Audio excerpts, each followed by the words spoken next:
Soft and sassy vegetable idli Manchurian చేయడానికి కావాల్సిన ingredients ఇక్కడ మెన్షన్ చేశాను చూడండి.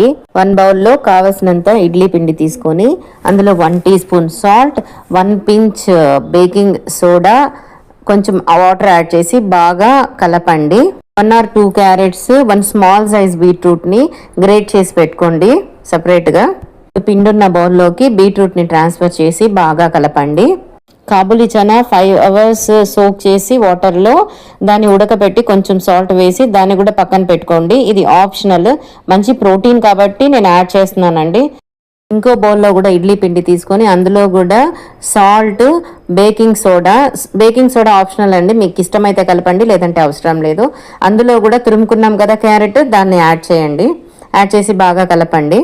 ఒక్క ఇడ్లీ పిండి ప్రిపేర్ చేసుకున్నామంటే దాంతోనే దోశలు, ఇడ్లీలు, బోండాలు, పునుగులు ఏమైనా వేసుకోవచ్చు అండి. ఆ ఇడ్లీ పిండి ఎలా ప్రిపేర్ చేయాలో మీకు నెక్స్ట్ వీడియోలో చెప్తాను. ఇప్పుడు నేతితో తట్ట ఇడ్లీ కంటైనర్ ప్లేట్స్ ఉంటాయి కదండి, దాన్ని గ్రీస్ చేయండి. అందులోకి మనము కలుపుకున్న క్యారెట్, బీట్రూట్ మిశ్రమాన్ని ట్రాన్స్ఫర్ చేయండి. తట్ట ఇడ్లీ ప్లేట్స్ లేకపోతే మామూలు ఇడ్లీ ప్లేట్స్ అయినా తీసుకొని యూస్ చేయొచ్చండి. ఇంకా దాన్ని ఇడ్లీ పాత్రలో అయినా కుక్కర్లో అయినా మీ దగ్గర ఏముంటే దాంట్లో కుక్ చేయండి.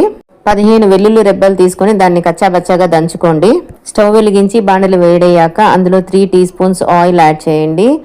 అండ్ అందులోనే పోపు దినుసులు యాడ్ చేయండి. పోపు దినుసులు చిటపటలాడిన తర్వాత 1 టీ స్పూన్ ఇంగువ, 1/2 టీ స్పూన్ పసుపు, కచ్చాబచ్చాగా దంచి పెట్టుకున్న వెల్లుల్లి యాడ్ చేసి 5 minutes అలా ఫ్రై చేయండి. దాని తర్వాత కట్ చేసి పెట్టుకున్న ఆనియన్స్, పచ్చిమిరపకాయలని యాడ్ చేయండి.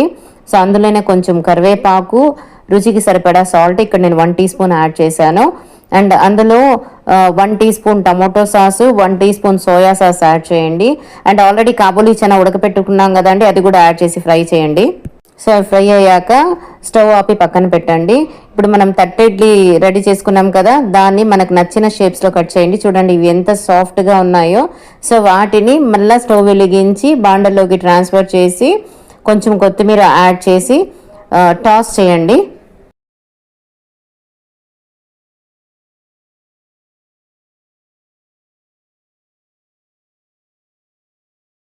క్యారెట్, బీట్రూట్ తినడానికి ఇష్టపడిన వాళ్ళు కూడా చక్కగా తింటారండి, అంత టేస్టీగా ఎమ్మీగా ఉంటుంది ఇది.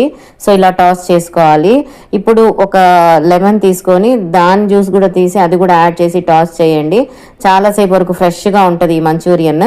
ఇది breakfast, afternoon lunch box, evening snacks, night డిన్నర్కి పర్ఫెక్ట్గా సూపర్గా ఉంటుందండి recipe. Must try recipe. So ఇలాంటి మంచి మరిన్ని వీడియోల కోసము మా ఛానల్ని లైక్ చేయండి, సబ్స్క్రైబ్ చేయండి.